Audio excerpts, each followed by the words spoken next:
Win, lose, or draw. But do me a favor, don't die not trying. With every milestone, while you might be excited about the milestone, there's a part of the milestone that you don't want to face. Are you hearing me? I had to deal with it. I had to face it. You might be smarter, your family might come from privilege, your daddy might own a company, but you will not outwork me. You don't get it.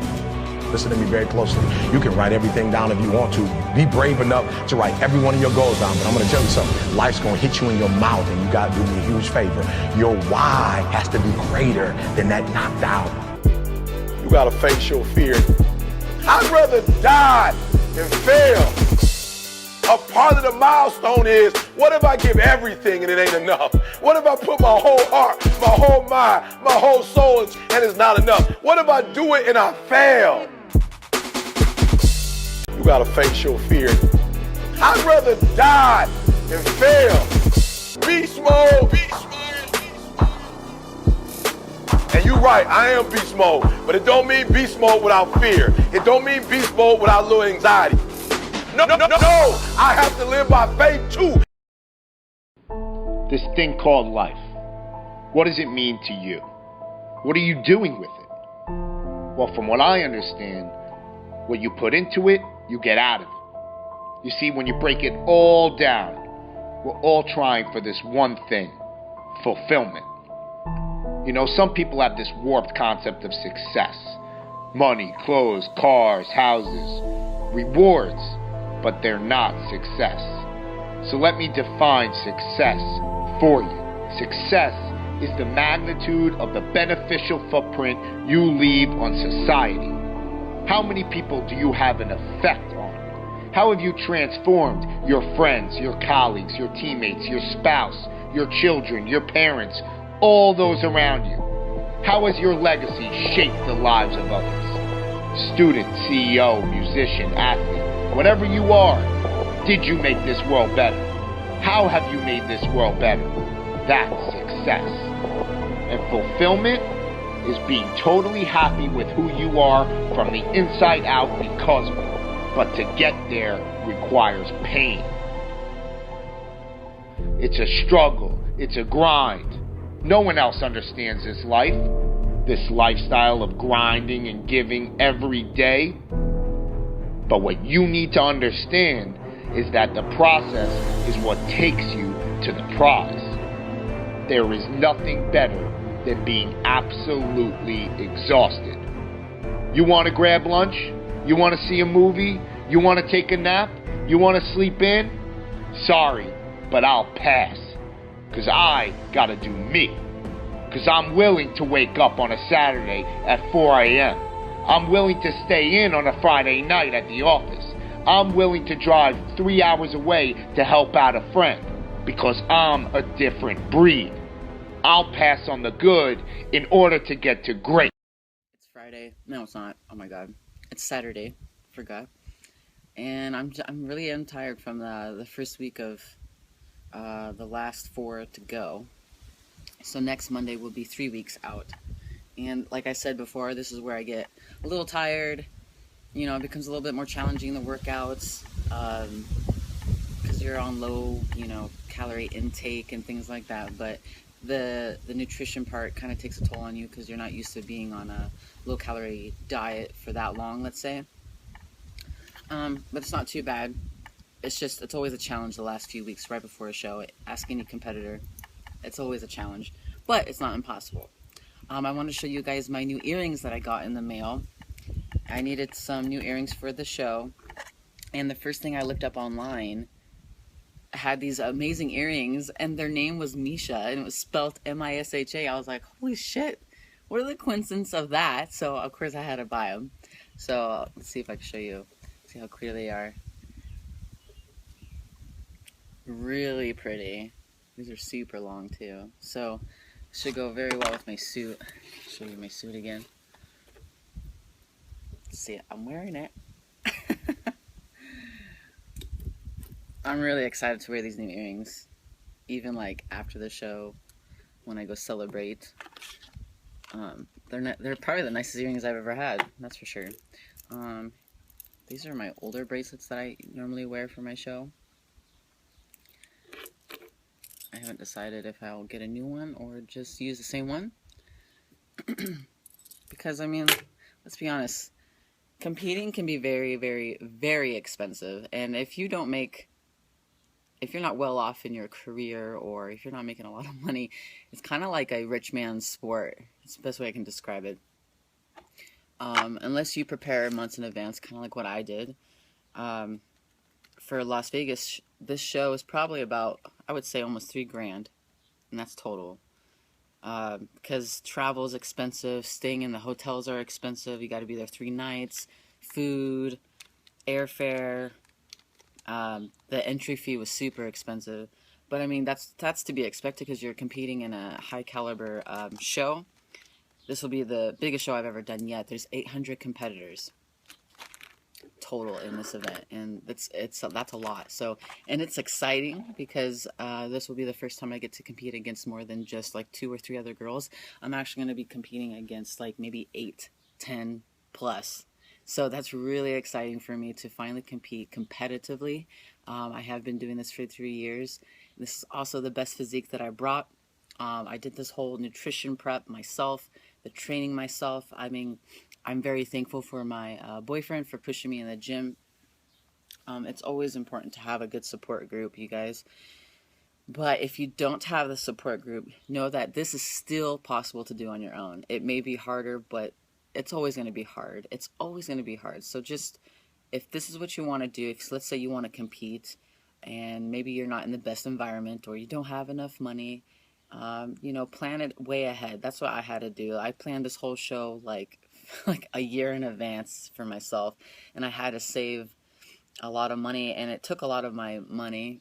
But this is what I wanted to do for the longest time because it's always been a goal ever since I first started competing in 2013.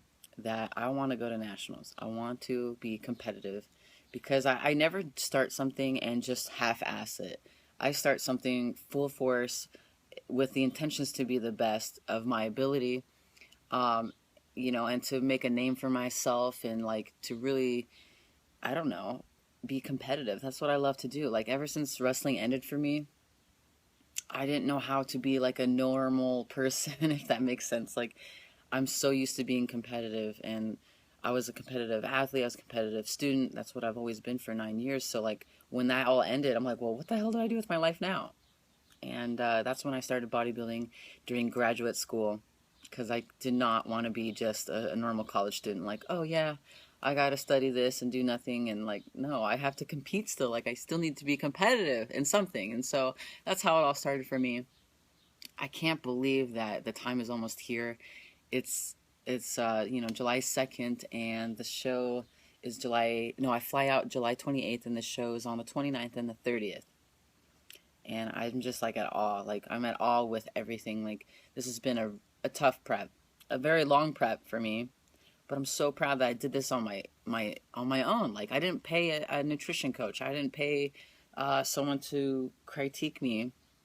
And this is my first time doing it on my own. I'm very proud of myself because I think that by doing it myself makes me feel already more confident in my abilities to train myself and to have the confidence and know that I know what I'm doing with my body and I can do this myself, you know, and it saves a lot of money on top of that. But if you are new and you need guidance, I highly suggest you obviously start with a trainer that knows what they're doing. And it's always a feel. You know, you got to know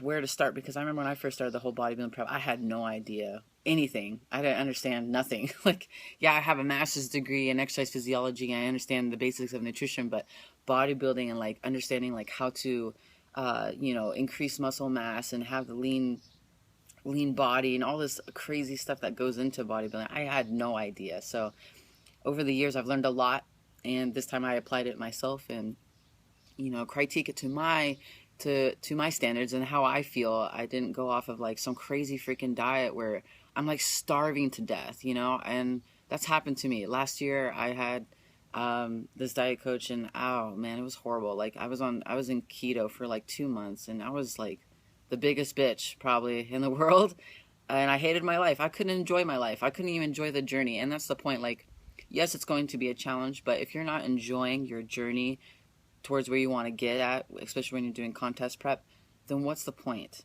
right? What is the point of doing that? And of course, you're miserable. You're gonna make people around you miserable because you're not happy, and like that's not the way to go. And I decided that this prep, I'm going to enjoy the journey as even the ups and downs, and then it's always gonna happen. And to not restrict myself so far where I'm like suffering and starving and feel like I'm gonna die or something, like that's ridiculous. It's fucking ridiculous. And what I did, I think what I did was a very smart approach. I started so early in the game so I can have time to progress my body down to where I need to be. And right now I'm at 156. I weigh 156. I started at 180, and it took me 6 months to get here. It's not always about the scale. And my drop body fat, oh my God, I lost 14% body fat total. I'm 11.5% right now. So I hope to drop maybe another 2% or more. We'll see by the time I hit the stage. And that will be the leanest I have ever been in my whole bodybuilding career yet. Because I know I've reached like 12%, maybe 10. But I'm thinking like by the time I hit stage, I'm going to be about 9% to maybe 8%, which is insane. And I did this whole diet myself. You know, I didn't kill myself. So like I said, what I did when I started in January, I started on a kind of a mid-high caloric intake, and I tapered off. Every month I would adjust my nutrition to a little bit lower amounts, especially carbohydrates. So my body's sensitive to carbohydrates. That's what I've learned. If I eat a lot of carbohydrates too much and too often, I'm gonna blow up. And that's just normal for me. Some people can tolerate it, some people can't, but for me, that's what I noticed. So I would have like a higher, I have like about 200 grams of carbs, and I would slowly taper off to like 180, 160, 120, 100, 80, 60, 30 to 50. And that's where I'm at right now. And it was a good thing that I did it slow, because if I did it too drastically, I wouldn't be able to hold to the nutrition program. I'd be like, fuck this, I'm done. I'm going to go cheat, or I'm going to go eat. Because when you change it too fast and too soon, it's easy for you to fall off the wagon. It's easy for you to fall off the plan. And I think I did it just right. Like, so even though I am on a low calorie, low calorie, I'm about 1,200 calories. Okay, I started from like 2,000 calories. And this is the only time that it's the lowest, is because right before the show, I'm supposed to lean out as best as I can, somewhat as quick as I can. Because if you're on a 1,200 calorie diet for that long, then yeah, you will be miserable as shit. So the last few weeks is a little tough. But now that I'm on a lower carbohydrate intake, almost like keto, basically, well, I guess it is basically keto, because if you're not having more than 30 grams of carbs a day, then you're technically in ketosis. But you cannot be in ketosis for too long also. So for a while there, I would go for like maybe 7 days low carbs, and then I'll have 1 day of high carbs. And even then, when it's high carbs, it's really not that high. Like I'll probably do like 120 grams of carbs. So right now that I'm in lower, even though I'm in low carbs, I figured out that I'll eat those 30 grams of carbs only right before I work out. I don't have any post-workout carbs, because I'm not building mass anymore. This is about leaning down as much as I can right before the show.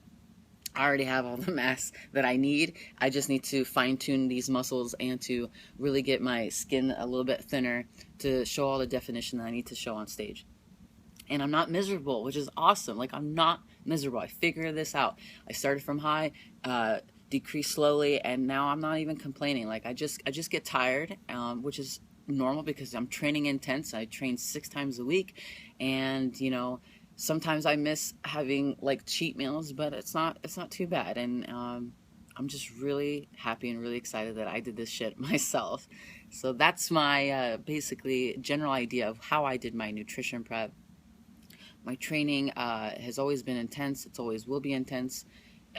Even when it gets closer to the show, like I don't really baby it. I never baby it, like, because I love training and I love being competitive with myself and like pushing my limits. That's what I love to do. So Like the other day we did back. I wish I had it on film because it was impressive. Like I was like, how the hell did I do that? I was tired. Yeah, I was tired because of course you're a little bit low on calories and carbohydrates, of course. But I did supersets. I did back lat pull downs, 165 for 10.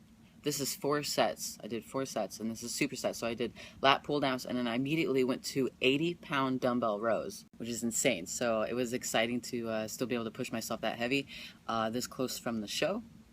And I continue to, leave it all out in the gym. Leave everything I got in that gym day in and day out until it's showtime. So that's my goal, is to be a champion every single day.